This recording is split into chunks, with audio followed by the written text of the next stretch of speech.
Desde el día de su posesión, Juan Manuel Santos prometió negociar con las FARC. Al parecer, ya antes tenía contactos con la banda y proyectaba premiar sus crímenes. Eso quiere decir que sus promesas de continuar la seguridad democrática eran mentiras deliberadas. Recordemos que intentó hacer una campaña que lo diferenciara de Uribe, pero cuando le explicaron que podría perder las elecciones, llamó al experto JJ Rendón, que orientó su campaña para que coincidiera con las mayorías que apoyaban a Uribe. Claro que mucho antes de ser ministro de Defensa y candidato presidencial, en 1997 Santos ya conspiraba con los terroristas, dado que la crisis generada por el proceso 8000 parecía abrirle la posibilidad de llegar pronto a la presidencia. De más está decir que entre sus posibles aliados figuraban otros asesinos enemigos de las FARC, Carlos Castaño y sus autodefensas. Eso ocurría hace 15 años, pero ¿alguien recuerda que hace casi 40 años el hermano mayor del presidente, Enrique Santos Calderón, junto con García Márquez y otros personajes con apoyo cubano, creó una revista de difusión de la ideología comunista y se reunió con Jaime Bate Mancayón para organizar el M-19? A finales de los años 70, los de Alternativa crearon un movimiento electoral llamado Firmes, que era el brazo legal del M-19. El M-19 robó la espada de Bolívar unos meses antes de las elecciones en que la ANAPO podría haber vencido a López. Prepararon el golpe para desprestigiar al movimiento de Rojas Pinilla con el pretexto de oponerse al fraude de 1970 que habían cometido ellos mismos. Antes aún se podría demostrar la relación del MRL de López Miquelsen con el origen de las FARC, como también se podría demostrar la alianza de la casta que se apoderó del poder en los años 30 con los comunistas, primero contra Gaitán, que les quitaba los votos liberales, y después contra los conservadores que gobernaban y contra Rojas Pinilla. Es una alianza de muchas décadas que ahora ataca de nuevo. Todo lo que hace Santos desde que se posesionó está orientado a esa alianza con los terroristas. Para eso persigue a los líderes más firmes que podrían oponerse, como Andrés Felipe Arias y Luis Carlos Restrepo, cediendo las pretensiones de la Corte Suprema de Justicia y nombrando a una fiscal con un prontuario criminal que no la distingue mucho de los propios asesinos que se reúnen en La Habana con los socios de Santos. Para eso se alió con Chávez y con Samper, con Pastrana y con Gaviria, con Vargas Lleras y con Luis Eduardo Garzón. Toda el hampa de la política, todos los inútiles y pícaros que no conseguían pese a sus clientelas ninguna votación significativa, encontraron en el nuevo presidente, elegido con otras banderas, el salvador que les proveería puestos y recursos millonarios. La esperanza de Santos es que la negociación le permita ganar el Nobel de la Paz y al mismo tiempo conformar una mayoría con el viejo país político y las diversas clientelas de los terroristas incrustadas en servicios públicos como la educación y la justicia. Para eso ha resucitado a una banda que no tenía ninguna esperanza de levantar cabeza y ha provocado la muerte de miles de colombianos.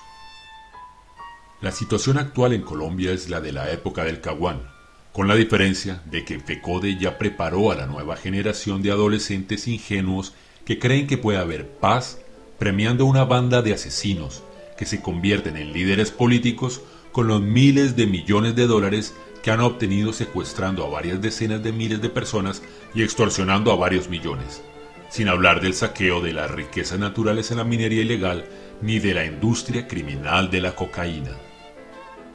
Además del avance de las FARC, las otras organizaciones criminales avanzan y ya controlan vastas regiones. Si no hay ciudadanía, pronto se repartirán el país. El gobierno ya demostró que está dispuesto a premiar a los asesinos. El mismo señor Enrique Santos Calderón, que organizó el M-19, es ahora el que negocia con las FARC, y no tiene pudor en salir en la prensa afirmando que no se puede condenar a los colombianos a 100 años de soledad y violencia, como si no fuera él el que promueve a los asesinos, como si en algún país se resolvieran los asesinatos pagando millones a los criminales. A todas estas, ¿usted tiene alguna idea de lo que le espera a Colombia? Hay dos posibilidades: que los jefes de las FARC acepten ser altos funcionarios mientras su tropa sigue dedicada a los negocios de siempre bajo otras siglas, o que intenten tomarse todo el poder y despierten otra orgía de sangre como la de las décadas anteriores. En todos los casos, Santos y los terroristas tienen mucho que ganar y los ciudadanos mucho que perder. Pero no crea que es algo de la mala suerte, ocurre porque los ciudadanos lo permiten.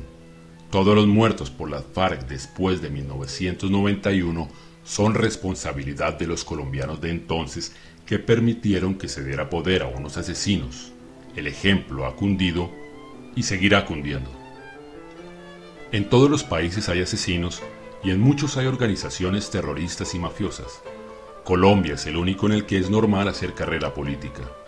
Ahí tienen al alcalde de Bogotá, Gustavo Petro, que ordenaba asesinatos y secuestros a los adolescentes del M-19, o al vicepresidente Angelino Garzón, que hacía lo mismo desde el alto mando del Partido Comunista.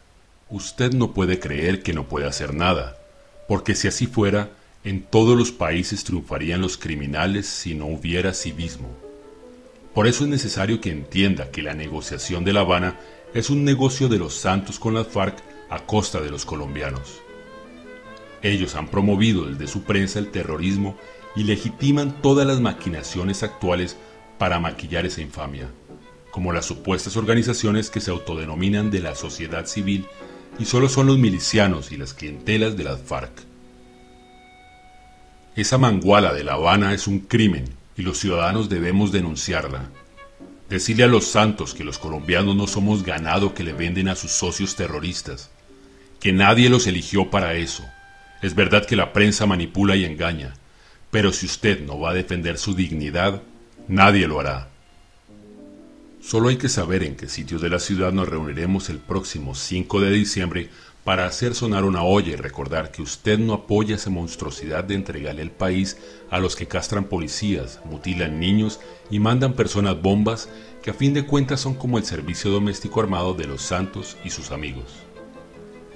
El esfuerzo de cada persona vale mucho porque los terroristas cuentan hoy con todos los recursos del Estado y aún con inversiones venezolanas en financiar indignados y víctimas profesionales. Y porque si no hay oposición a premiar a los terroristas, van a multiplicar sus crímenes para forzar al gobierno a entregarles todo el poder. Recuerde que mientras decenas de militares y policías mueren cada mes haciendo frente a las armas terroristas, usted solo tiene que expresarse golpeando una olla. Los asesinos no deben convertirse en sus amos. En las redes sociales se encontrará toda la información que requiera sobre el cacerolazo, pero si no hay un sitio acordado en su ciudad, puede hacerlo desde su casa o desde un lugar concurrido de su barrio. Puede que basten 5 personas resueltas para empezarlo en un lugar. No espere que los grandes medios de comunicación divulguen esta protesta. Ellos colaboran con Santos y las FARC y se lucran de recursos públicos invertidos en la legitimación del terrorismo.